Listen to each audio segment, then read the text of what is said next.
Hey, welcome to Audiotopsy. It has been a while, so thanks for tracking with us and finding us and coming back. We are going to have a great show for you here today, but just as a little disclaimer, a little introduction, what we're doing here is a little bit different than the average reaction show. We're not necessarily picking songs we've never heard before. We're picking songs that we think have lyrical content that is of philosophical or spiritual relevance. And we just like to do an analysis of the lyrics. And sometimes we throw in some extras too. So hope you come along for the ride and enjoy the show. Vic, Dr. Judd, Kenny C. Can I be 100% honest with you? No. I have a little bit of just anxiety of all the things I have going on today. No big deal. But seeing you guys here with me makes me feel better to be surrounded by friends. Yes. I feel good. I'm emotional right now to be back. It's been quite a while. Yeah. I think we're going to have a good show. I have purposely not listened to this song. So this is going to be a real reaction from me today. I love this band, but I want to jump right into it. So I need somebody to hop on here and tell us why we picked this song and why we picked this band. So, and this is a band that we've done before. So Kenny, take it away. Hey, so listen, just like I said, I'm just showing, this is the new Extreme album, 6, just came out. It's a great album. I love it. I'm a fan. Nuno, all this stuff. Everybody probably knows that about me. Extreme, Striper, all this stuff. Even my logo, if you've ever noticed, has right here, it's Nuno Betancourt's guitar. It was drawn that way. Now here's the cool thing. I didn't even get my guy to do that. The Bible and the thing, he knew me so well, he made it that way when he drew it. So that's my Nuno connection and all this stuff. So yeah, hey, listen, the new Extreme album come out. It's the 6th one they put out, studio album. Dropped at the beginning of June, I think. But look, it's amazing. We've waited 15 years for a new album from them, and it's really, what's amazing about Extreme is they cover a whole lot of gamut of different styles and songs and stuff. I think we've done one on here before. I'm pretty sure. We do Watching Waiting. Watching Waiting. Yeah. We did. Judd, were you here for that one too? I was. I think so. And we've talked, me and Judd have done one on one of my programs before. We've talked about it. So I love the fact that I think Nuno and Gary both probably have Catholic upbringing. And so they have this Christian thing with that. So there's a lot of religious symbolism and a lot of their music, even though they've got some naughty boy songs too, but they have a lot of stuff that they put things into it. I think this song here on the new album, X Out, is probably one of my favorite songs that they've ever done. It's so out of left field, and the lyric quality, the lyrics are way deeper than I think people are going to take it for. I have read a couple things online. Tom says he hasn't listened to the song yet, so it's going to be a general reaction or great reaction from Tom today. But for me, I've been listening to it a lot. And then I pulled up some things to see what other people would say about meanings, and I realized real quickly that the majority of people on the internet have no clue what this song's about. And their ideas of what they believe and stuff into it. As we get into it, I'll let you hear some of the ones. I've read some things, and I just was like, that's not even close to what it's about. There's a lot more to it than we do. It'll probably take us a while to get through this. So let's just get into it. X Out by Extreme. I'm ready. Let's go.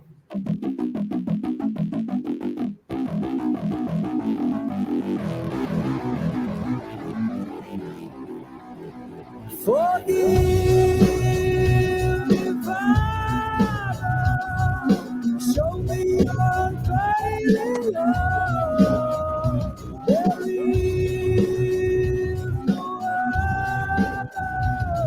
Have mercy on the wayward son. Right off the bat, man. Right off the bat. Right out of the gate. What's that? That's right out of the gate. Right out of the gate, man. Right out of the gate. Yeah. Forgive me, Father. Show me your unfailing love. There is no other. Have mercy on your wayward son. Wow, man. That's pretty deep in the first couple songs, first lyrics. Again, I haven't heard this song, and I'm wondering if I know what the meaning of the title is, X Out. I'm not going to say anything now, but Yeah, obviously this sounds like a prayer from the beginning. Yeah, I was thinking it was very King David-ish off the bat there. Mhm. I love the lyrics. I listened to it twice right before the show. Those are the first 2 times I heard the song. As a poet, I love the lyrics. I can't wait to see those again.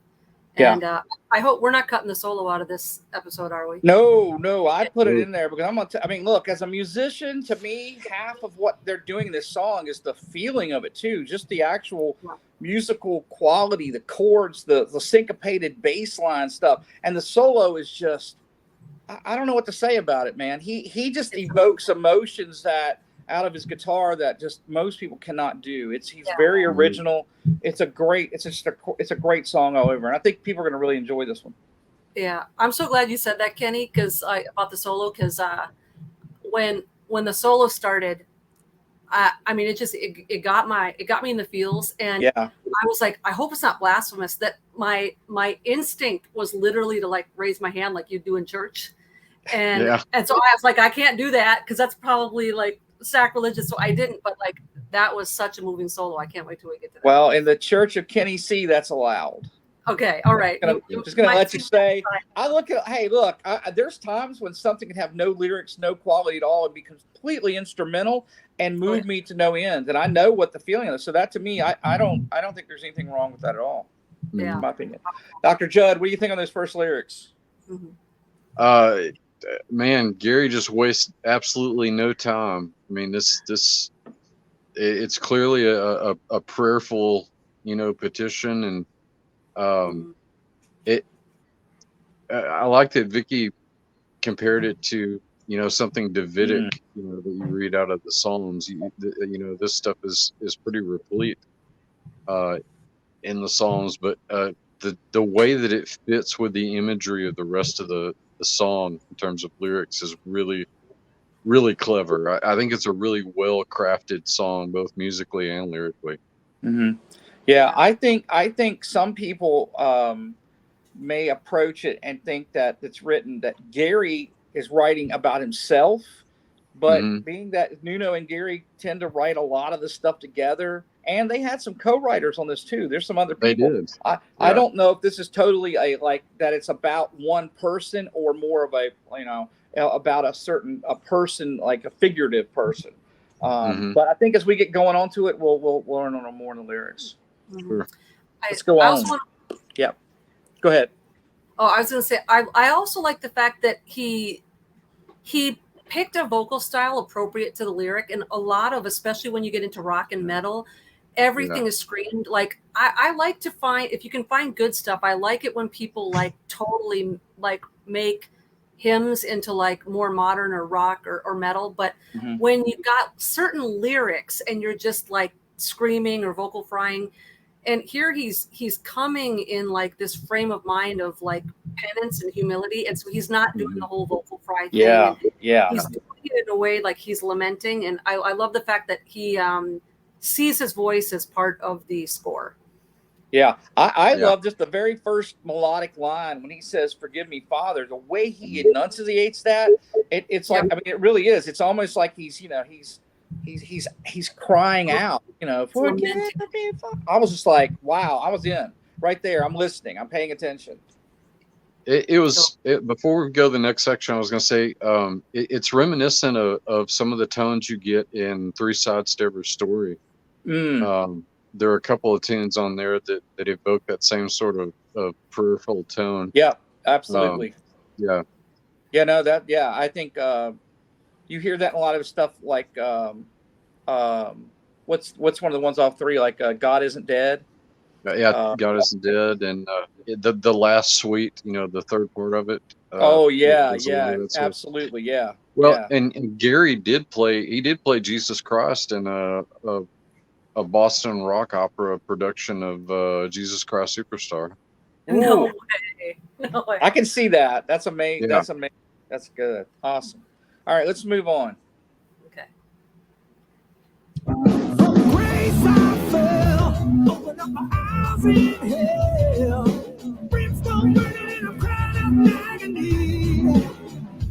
If I say someone, quench a fire off my toes.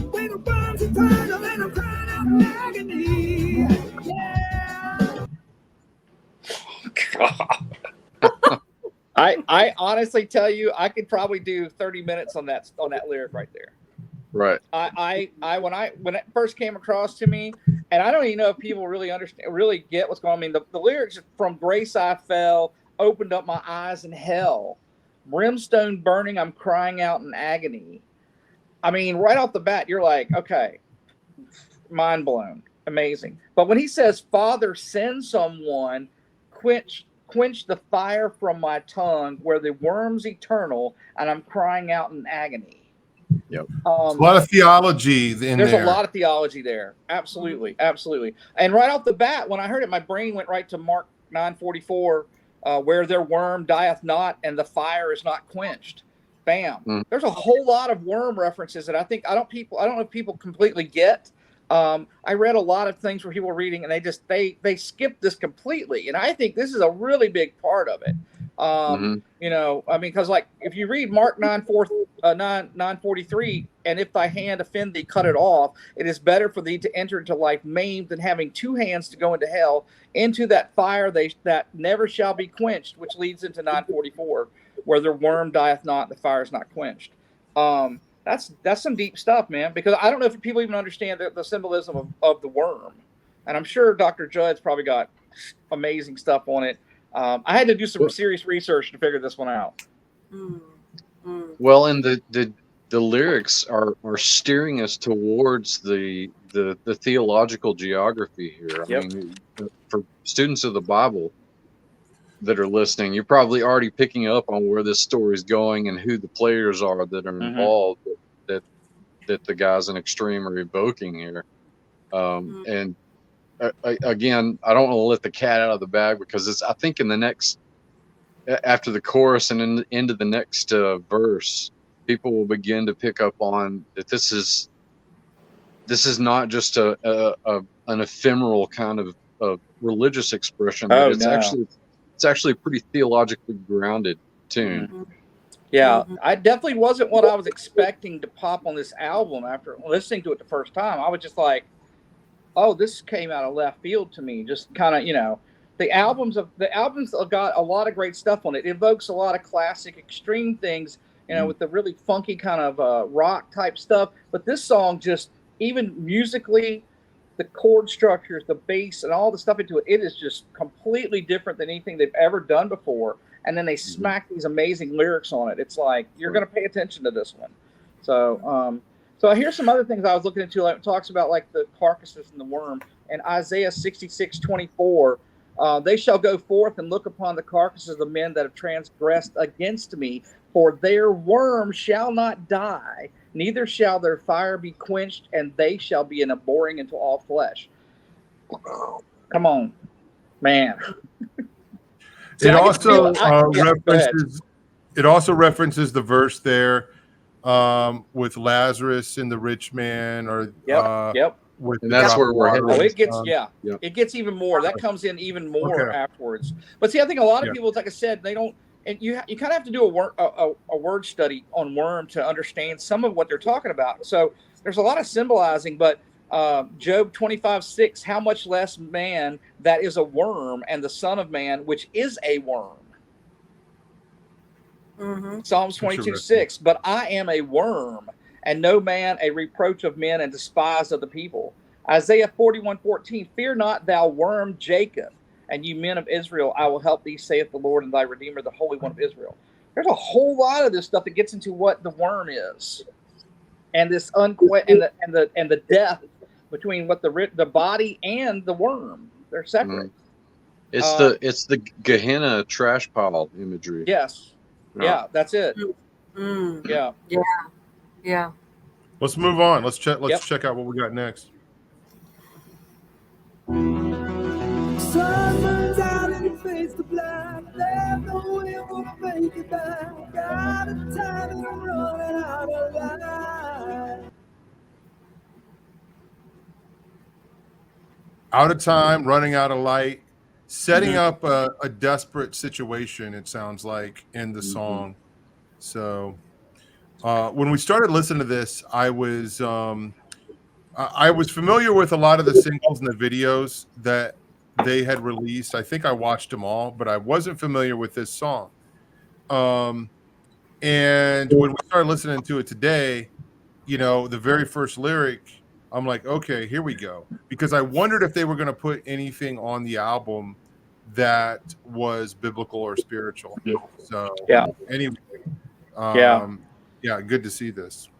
Yeah, no, I agree. I really, it stuck out to me the first time I heard it, and it's really grown to be probably my favorite song on the album. I feel it's just got so much meaning to it. It's not fluff, man. It's not like what the stuff we're hearing today that, you know, you hear a little song and you're like, whatever, it doesn't stick with you. This one's got meat.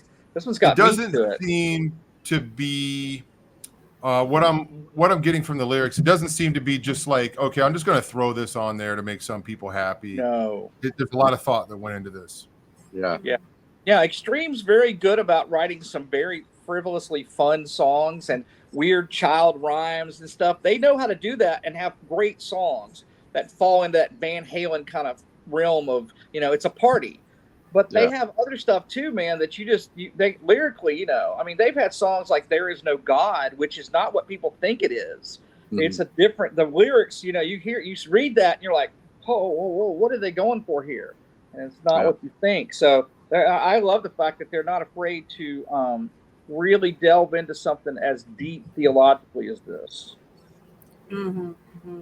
Well, and that variety is even just within this song, you're kind of being taken on a musical journey. It's not like the formulaic, like here's the main riff and chorus, and then you go to the chorus, and then it just repeats. Like the whole rhythm is changing throughout every section. It's almost like its own little song. Mm-hmm. Mm-hmm. Mm-hmm. Yeah, absolutely.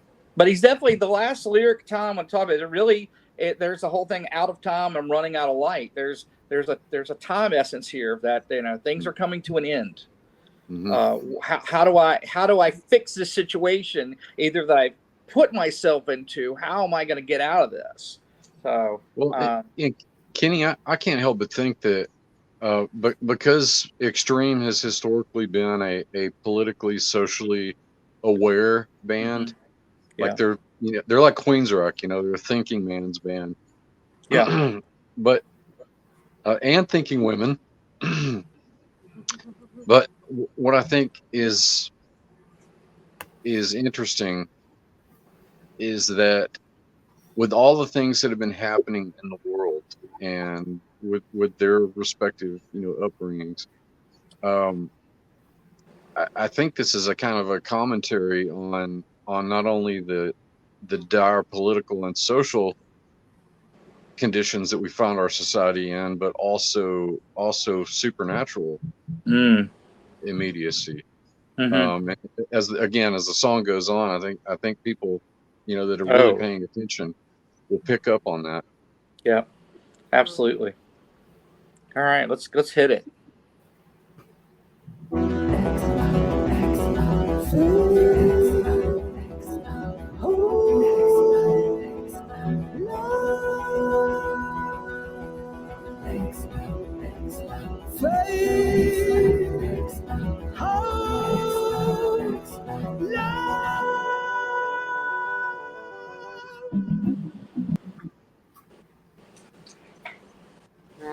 Okay, I don't know what's happening. I gotta wait.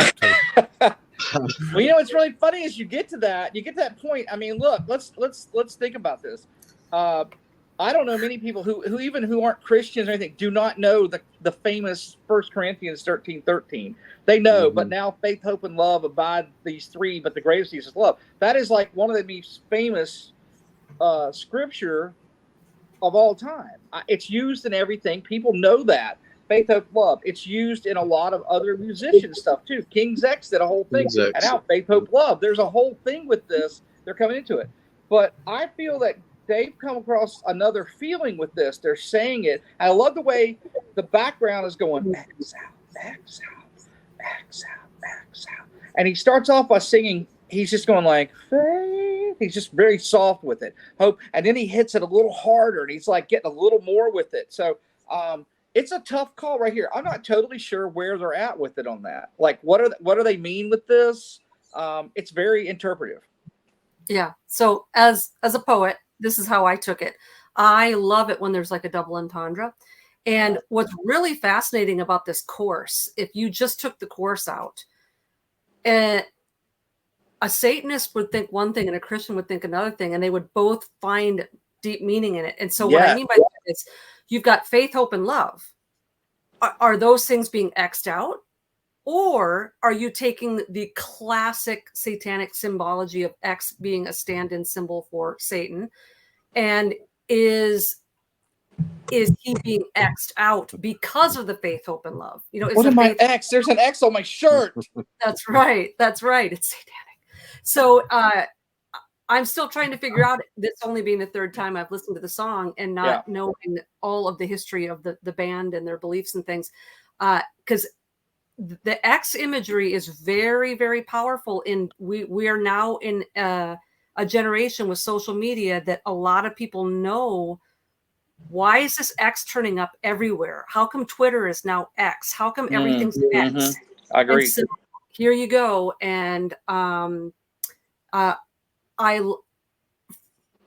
the perspective of literary theory and criticism, where the author sort of gives up ownership of what they write once it goes out into the ether, and it can mean whatever it means to each individual, this is a prime example. I really appreciate the fact that it's very ambiguous, because I think it leaves it there for you to, when you hear it, depending on your values, your beliefs, you may see it different ways. When I first heard it, and he's singing it so soft, and they're saying X out, it's almost like there's a chant, like we're trying to get rid of this. We're trying to stamp out faith, hope, and love. Da da da. And then it gets a little bit more, and he says it more. Faith, hope. He's like, no, we're going to go with this. And then you don't know if the X out is also meaning cross out, which could end up being a little bit of a thing of the cross. With that being that, with symbolism of Jesus, like there's a plot there. Yeah, there's a drama going on here that we may not know all the info. Yeah, right. Yeah. I'll tell you what picture of a drama. What I took from it is I mean, this is the light. This is the glimmer of hope in the song. And one of the things that occurred to me is that sort of deferring to Vicki's take on literary criticism and ownership, is that the X, and again, the boys have all the intellectual equipment to be able to do this. Clearly, the X could be like the classic abbreviation for Christ. Yeah, I thought about expunging it. Yeah, absolutely. All right, let's move on. All right. Yeah, let's. Behold the cloud, flourishing and fades away. Not the hour, number of the length of day.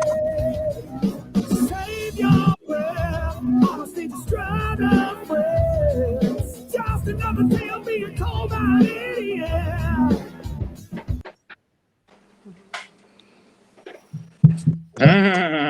You gotta love a little Macbeth. They gotta throw some Shakespeare in there too. Yeah, it's there. Yeah. Anybody got any things? I don't want to keep talking in my mouth the whole time. Well, obviously. No, I'm just curious where this is going to go. To me, it's in a lot of ways classic extreme. Yeah. And I don't know. It's still got me a little bit puzzled. This is my first time hearing the song. Yeah, no, that's why I was really shocked to hear what you think about it, because I mean, I've had a couple times to digest a little bit, but I mean, the symbolism, behold, a flower flourished and falls away. I mean, that's a pretty classic symbolism. And then he goes right into know not the hour, number, or length of days. He's basically, there's this flowers grow and they die, which is the same thing for people. We're from the earth. We have a time period. We don't know how long we have, and that's getting laid out there. But I love the fact that right after that it says, save your breath, on a stage, a strutter frets. Now he's going into basically the rock star, the front man who's singing about things, and that can be from Gary's perspective of, hey, this was my life. And he says, just another tale being told by an idiot. And then he says vanity, which there's a whole lot of extreme stuff with that. Yeah, there's a lot more. If you're at Extreme, I lived in Boston when Extreme was getting really big, when I was going to Berklee College of Music. Extreme has their brothers have another band that was called Flesh, and they had a big song in Boston called Vanity, and it crossed over. So they've done this vanity thing, not just here, but in earlier songs too. You're talking about in Three Sides to the Story, they say that vanity, vanity. They use that a lot. You know what else, Kenny? Yeah. There was a song called Vanity on the Dweezil Zappa Confessions record. Yeah, that's right. That's right. Yeah. That's right. Yeah, they were using Pentecostal scales on that one. They were. Come on, anybody's a Dweezil fan, got to know that one. That's good. They probably not. Everybody's like, I don't know what they're talking about. The second part that we listened to, I was picking up right away. It was an attack on rock stars, and maybe, obviously on himself, basically saying that we're no different, especially bringing up the word vanity. Yep. There's nothing special about us, and don't take rock stars seriously. Yeah, that's what I get from it too. There's a whole thing of that. Like people are listening to famous, not just rock stars, but sports stars, TV stars, movie stars, and they're getting their sometimes even their faith comes from that, what these people say, and they don't know anything, and they're filling people full of false hope, and it's not the gospel. So it's interesting to read that, because I feel like he even is calling himself out, like, hey man, I've done this too. I've done this when I really needed to be telling people the truth. So I don't know if they meant to do this or not, but when writing lyrics or a poem, you want to get all of this imagery and parallelism, and they talk about the flower fading, which is a biblical reference where our lives are like grass, like here today, gone tomorrow. So you've got this picture of human futility right out the gate with the flower fading.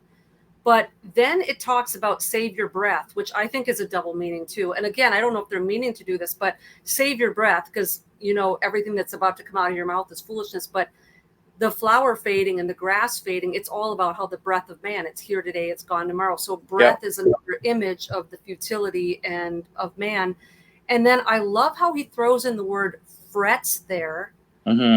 It's got a triple meaning almost, because it's sort of a misplaced word. When you think of someone strutting across the stage, fret can mean anxiety. Right.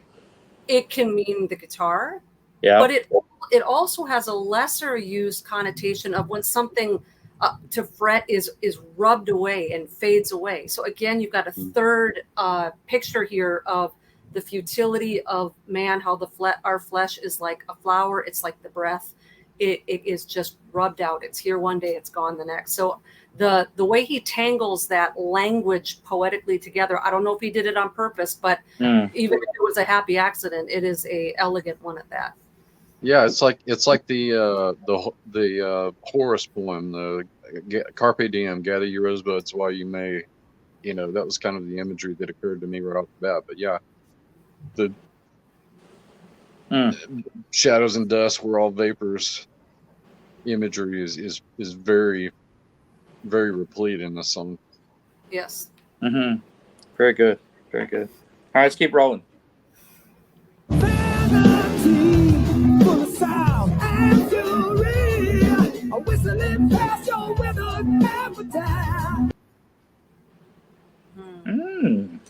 Yeah, there's the vanity. I wonder if he has anybody specifically in mind. I don't know. Well, it could. I mean, it could be anybody, but anybody who is a star. It talks about. I mean, it's like they sound like they have the sound of full of sound and fury, and then whistling past your weathered epitaph. Dude, come on, man. Yeah. That's, So in light of this last verse that we read, I do remember, and this probably got brought up the last time we did an extreme show, but so Gary Sharon wrote an open letter to Eddie Vedder when Eddie Vedder sent a donation to Planned Parenthood. Yeah, okay, I remember that. Yeah. And Gary Sharon actually matched that donation and sent money to a friend of mine that ran a pro-life group. Okay, it was called Rock for Life. Okay, and I couldn't tell you what the letter said, but basically he had the guts back then to challenge, one of the #1 bands in America, and just saying, hey, I don't care who you are, I don't care how much people like you, this is wrong. Okay. So, and this is an echo of that in a way, Yeah. And you know what? I think at the time period he did that was when Gary was actually, I think, already was with Van Halen. And he was with Van Halen, and he wasn't very much liked at that time because a lot of people did not want to accept it.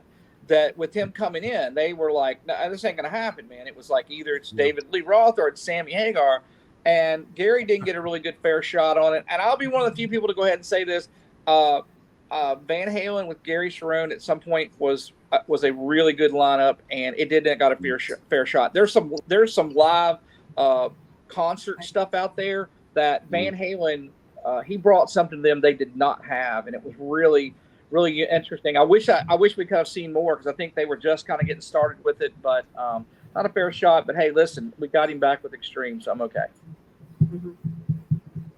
Me too. Yeah. All right. More song, or we got more? Let's do it. Okay, here we go. I never coming back. I'm never coming back. Sun shines out in the face. There's no way I'm gonna make it back. Got a time, I'm running out of life. So the sun runs out and fades to black. Yeah. It reminds me. I'm going back to the verse where it talks about the flowers and the flowers fading. And Vic, you already referenced this verse. The grass withers and the flowers fall, but the word of God stands forever. Is that right? Is that verse? I'm known to mix a couple verses together and make up my own translations, but and I think of that that fits in there with it. You know what I'm saying? That life, the universe as we know it, one day, will not be here. But and I don't know if this is what he's talking about or not, but we are eternal. So, yeah, I'm gonna add to that, Tom. One of my favorite verses. Maybe it's morbid. I don't know why it's one of my favorite ones. Maybe because it keeps me in check every day to use my time wisely. James 1:11. For the sun rises with its scorching heat and withers the grass.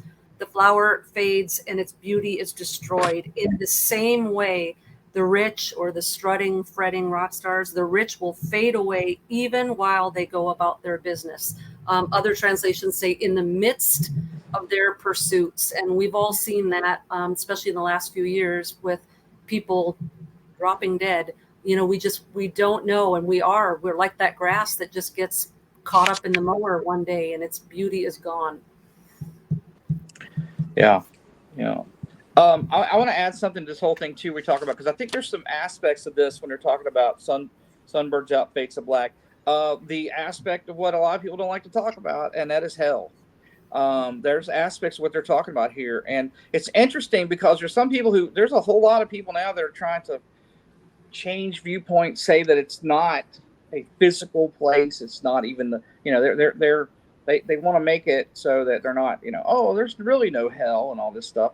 But when you read stuff in the Bible, like Matthew 25:41, it says, then shall he say also unto them on the left hand, depart from me, ye cursed, into everlasting fire, prepared for the devil and his angels. What's funny is a lot of people think that hell is only for the devil and his fallen angels. That's not what it says. It says prepared for the devil and his angels. That's so it's not just they will be deposited there.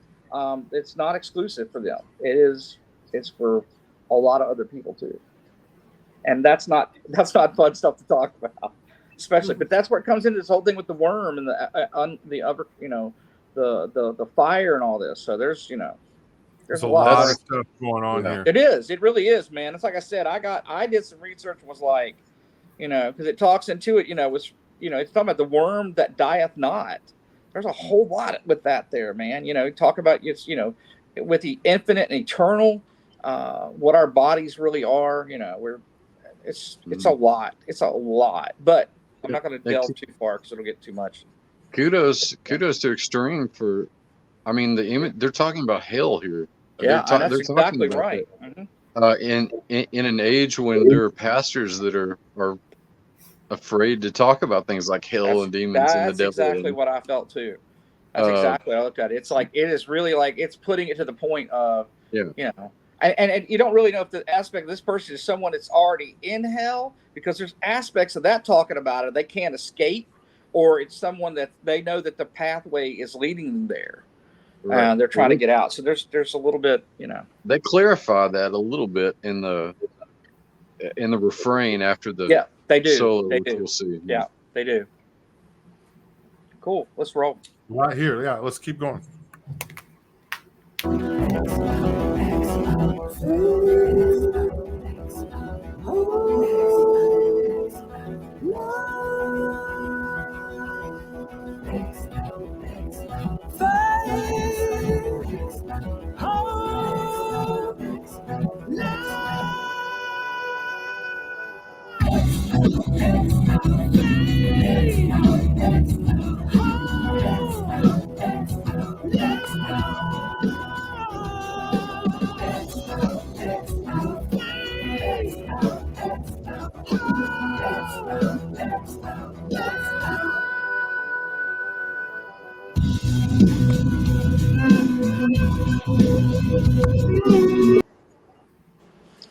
The solo's coming. Not the hookiest chorus. You know what? It's not. But I will say this: every time it repeats, there's more hope sounding in the vocal line. Yeah. Right. I get that feeling with it. Now, what's really amazing to me, there's something else here, and I don't know if they did this on purpose, but the bass line has a little bit of this weird major 7 quality arpeggio. That sounds a lot like the Stranger Things sound. Yes, it does. That's exactly what I was thinking. It has that vibe to it. It has that vibe to it. But as he keeps going on with it, the X out gets a little more X out, X out. It doesn't feel hopeless. It's like he starts pushing faith, hope, love. That faith, hope, love is going to be the saving point of this. And so every time I hear it, I get goosebumps, man, because I'm listening to it. I'm like, it's simple, but it's not. At the same time, it's like there's something really magical going on here. I just love it. I love it a lot. Too.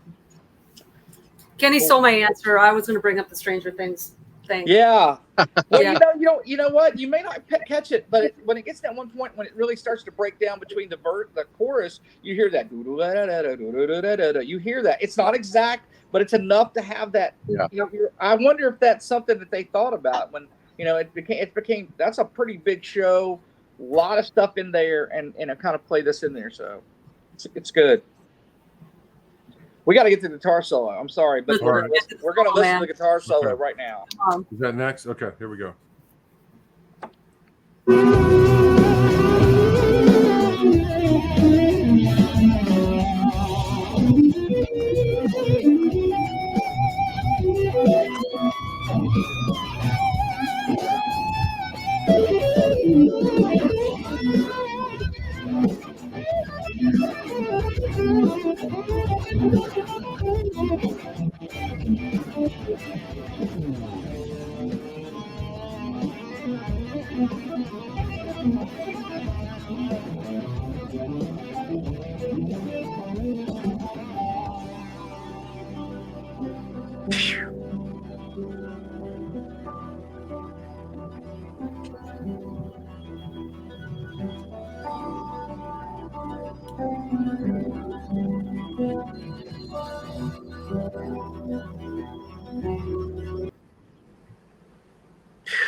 Amazing to have this band back recording music I wonder if we'll have to wait 15 years for the next album. I hope not, man. That solo was worth it right there. I can't get enough of it.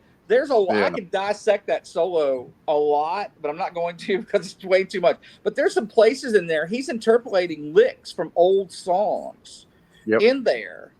I hear it. I'm like, I know where he's popping these from, and it's interesting because he's got this very fluid. There's a lot of huge interval jumps. It makes your ear go, where is he going? Where is he going? I don't know if you noticed when the first line came in, Gary's floating out this, and the guitar comes in with this phaser, and it sounds just like the vocal line. They're imitating each other. And I was like, oh, it's incredible. Absolutely incredible. And all right, I'm going to fanboy for a second. The seamless transition between alternate picking and tapping. I mean, it's just it's all the stuff that you expect from Nuno. And I love the fact that with him, it's like he's not doing it to show off a technique. He's getting an emotional response. It is. Yeah. It's like they literally just cut him loose, and he's like feels it. It's amazing. Amazing. Yeah. So when these guys resurfaced with that first video, and that guitar solo was in there, everybody was blown away. They were like, okay, how's he doing this? They were watching the video, trying to figure out how did he do it, right?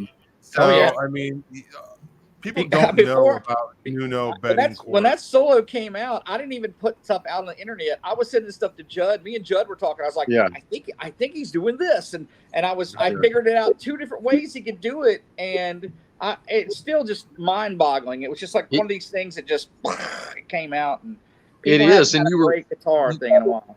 You were right, Kenny, because on Rick Beato's show, he proved that he could do it either way. He could do it with the delay. That's exactly what I said. Yeah, that's it. I was like, I don't know which one he's doing because you could do it with the delay trick, but he showed he could pick it, and I figured it out. I was like, it's doable. But it's also one of those things, man, and I think it just gave people this new thing. You know, you got to think in the last 2 years, Eddie Van Halen passed. That was a huge, for guitar players, that was a huge thing. Nuno was affected by that a lot. He even said, he's like, hey, man, you know what? Guitar solos are coming back. And I'm going to make sure that this happens because he knows what effect Eddie Van Halen's playing had on him. So, you can hear stories about it, but he came right out of the gate with that first song, and people were like, it's that same thing. You heard something that your brain went, what did he just do? It's the same thing I had when I was a kid, like hearing Mean Street intro on Fair Warning. Yeah. He comes with that. You're like, I don't know what this is, but I knew I liked it, and it made me want to play guitar.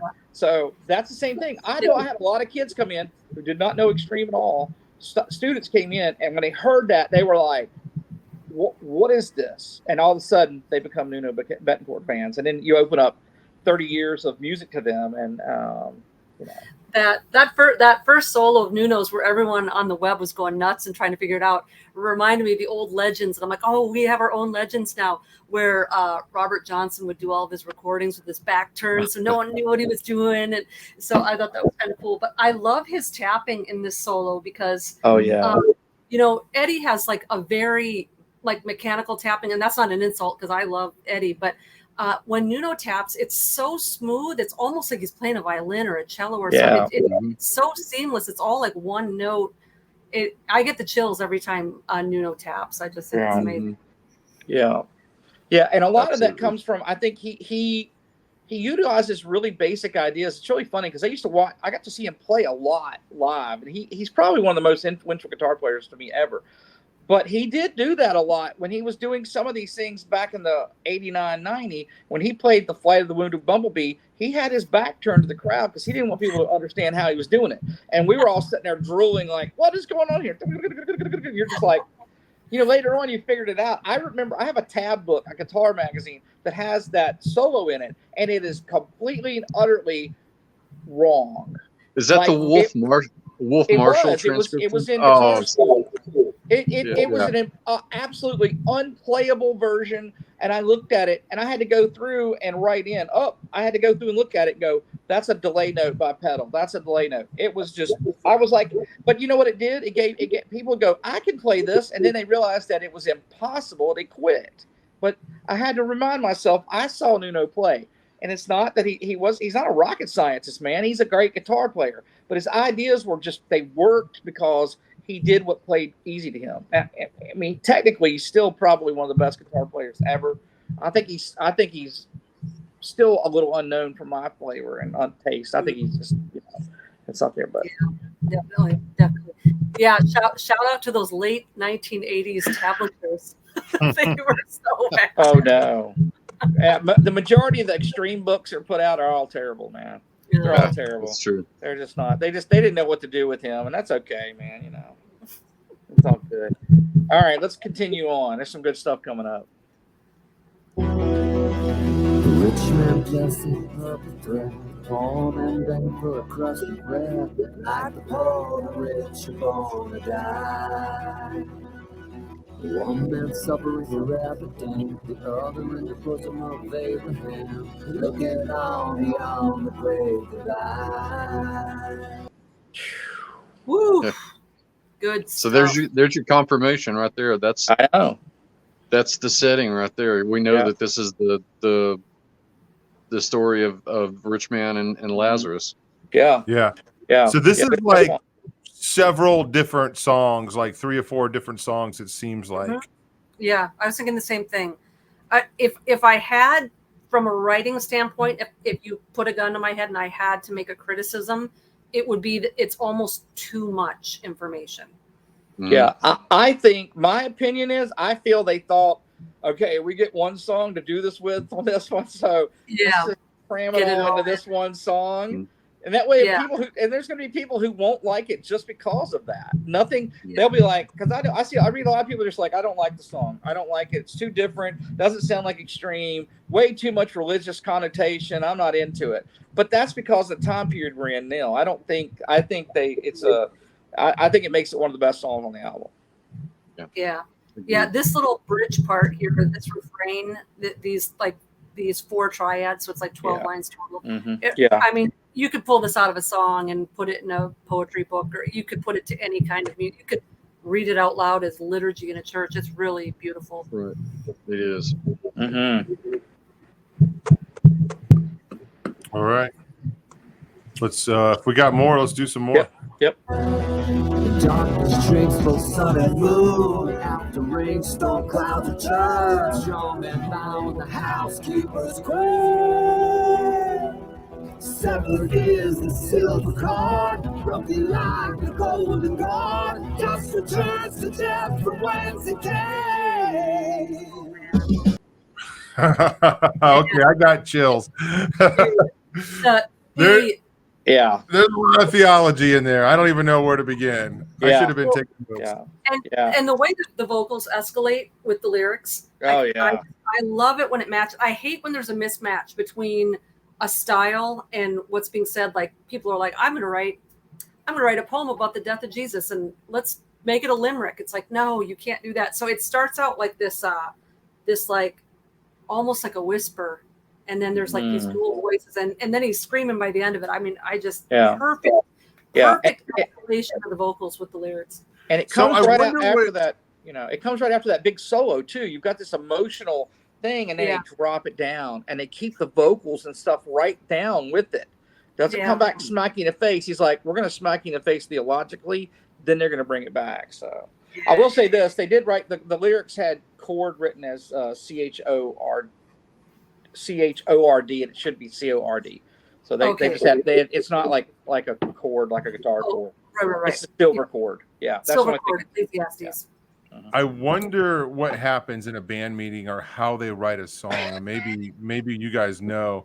Like, do they do the music, then write the lyrics? Or, I mean, are all the guys on board with these lyrics? I'm going to assume not. Okay. But they just allow the lyric writer, Gary, and whoever else writes the lyrics, but they allow them, creative license to say whatever they want. They trust them as a band. Maybe I don't agree with this, but hey, we'll get behind this or whatever. I mean, does anybody know? I think with Paul and Nuno, a lot of that, they're like literally like the Lennon McCarthy of our era, the last 30 years. They wrote the majority of the stuff the lyrics, the melodies. They were just a team. They were a team. Now they brought in some new people to help on some ideas, and I think that was mainly probably just to keep them from being too retro dated sounding. I think they wanted some young people to kind of that they worked around with, and it worked because they actually were able to write some pretty cool things. I know personally, for me, from writing songs and writing lots of songs and stuff like that, nothing is the same. I've never had one song that was a formula. Now they do now. Country music now has become this crazy formulaic monotony of here's the chord and this is it, and it all fits into it. Kids come in and they're amazed that I can figure out a song in 3 seconds after hearing it one time, and I'm like, because it's predictable now. It's completely homogenized. Nothing. I think back in the day and stuff like that, these guys were writing. They were just kind of like experimenting, writing stuff, see what sticks. Just kind of you do that. I know over the years we would have these weird songs that would float around, and I'd have riffs that I could write a song in 5 minutes, and others that I've been sitting on for 30 years. A riff that I never could figure out where to put it until recently. So I don't think there's no form or anything. You could make something and be like, oh, here's a way to write a song, but I don't think that's the way they work. Especially hearing, if you listen to a lot of Nuno's his solo work too, and some of his other bands and stuff, he's got some amazing solo work, and he's very creative. But there's something about Gary and Nuno together that just is extreme. So separated, they're traveled with really other good bands, right? What's that? He's traveled. He's been a traveling musician for other bands. Is that correct, Nuno? Hey, look, Nuno. Think about this: in the last 15 years, he was playing with Rihanna live, and that blows people's minds. They're like, and you think about that. I think about him doing that and being in that stuff, but it's really funny. People. I got friends in the industry and stuff, and they'll tell you that the superstars don't really have a whole lot to do with the backing band. He probably never got to spend that much time around Rihanna. It was, here's the band, here's the director, get on stage, don't look her in the face, and then keep playing. He played at the Super Bowl, and he literally got 3 seconds on screen with his red Nuno, and the N2 guitar. Man, it was it. It was like, there's Nuno, and it was it. And I was like, well, what is it? That's okay. I don't think he's part of that whole thing that goes on with it. There's a lot of weird symbolism was going on with that. I'm not even going to talk about that. Yeah, guilt by association. I don't believe that, man. Because if that's true, man, just me hanging out with Dr. Judd will get me in trouble. Yeah, I know. We're all in trouble here. Did you see that drink I do like this? I saw that. Wait, hey. Is there any more to this song? You know what? I think there is a couple more lyrics. Just chorus. Just the chorus? Yeah, I think that's it. You're right. That's it. Next out. Yeah.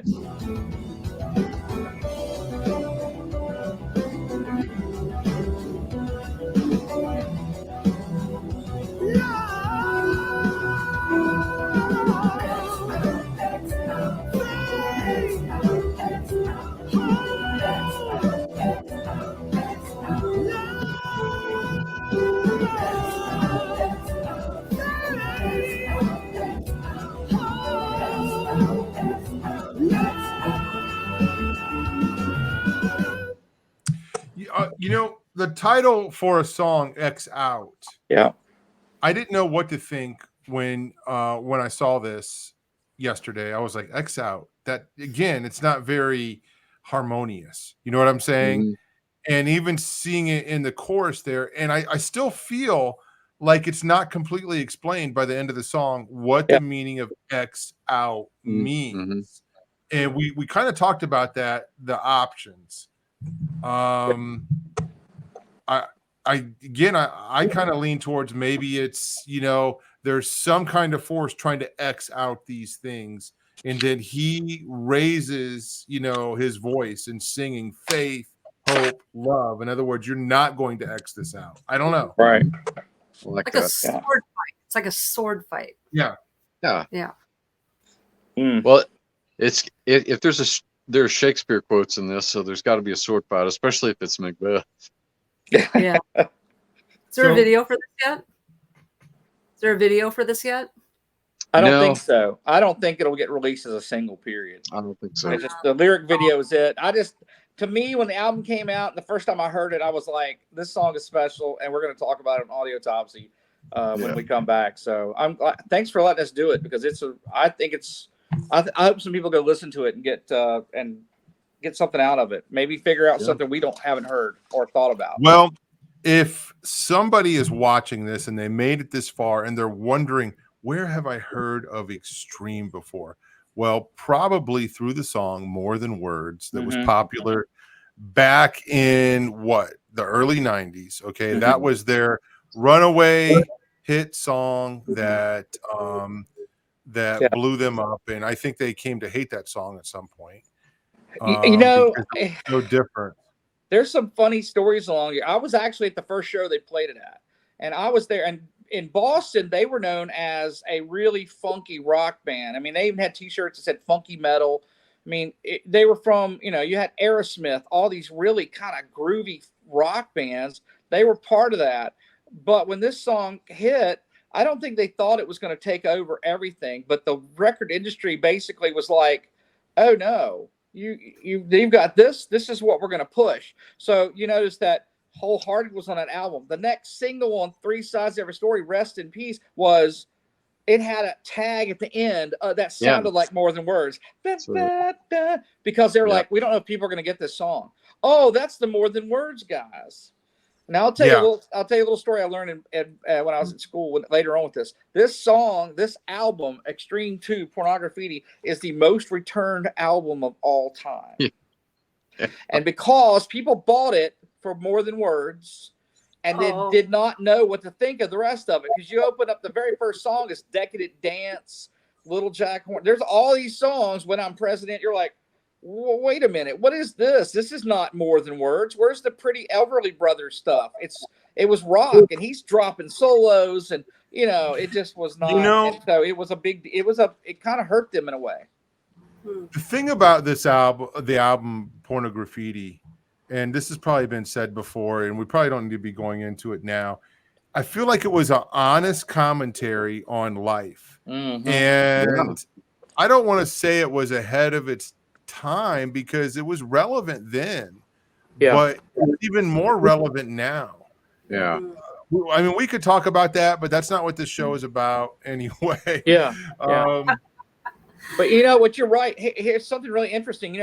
Back, I don't remember, 10, 15 years ago, there was a show on VH1, like Behind the Music, where they would reunite these people. And bands reunited. Bands reunited. They would do this thing and bring all these together. And Gary and Nuno and Extreme were the only one they did not succeed in bringing them together to play the song.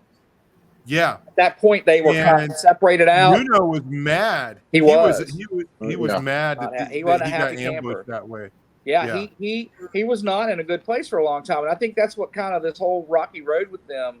So it's amazing to see that they got through that and realized, hey, you know what? We make great music. Let's not let that be, But that's I was so sad when that episode happened. I was like, oh my gosh, and they didn't play, and I was like, me too. I was like, I can't believe this. It was really that dude is so talented. How could he not have a job, right? So anyway, that's true. That's what I think with it. So good one. Well, anyway, I tell you what, I'm glad to be back hanging out with you guys. This has been cool. Dr. Judd, I was excited when your name was brought up as an idea to hang out with us. Kitty C, you made it happen today.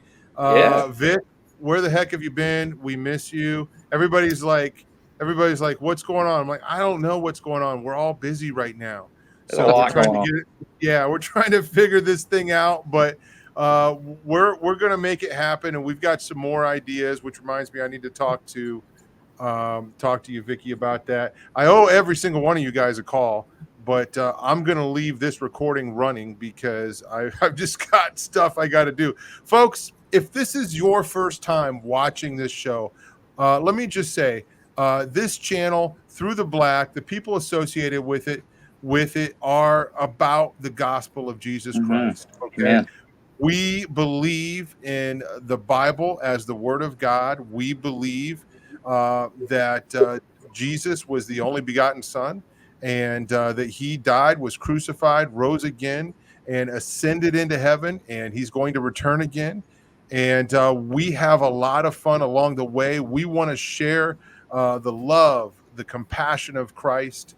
And that's what we do here. We talk about a lot of other crazy, fun things, from archaeological things and discoveries and hunts and investigations to exposing Satanists and witchcraft and talking about those things. We have a lot of archives that you can go check out. The website is throughtheblack.com.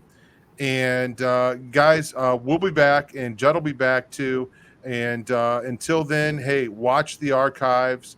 We got a lot of stuff in there for the Audiotopsy archives and the Through the Black archives. Other than that, I've been waiting a while to do this outro, so I'm just going to do it. Bye, guys.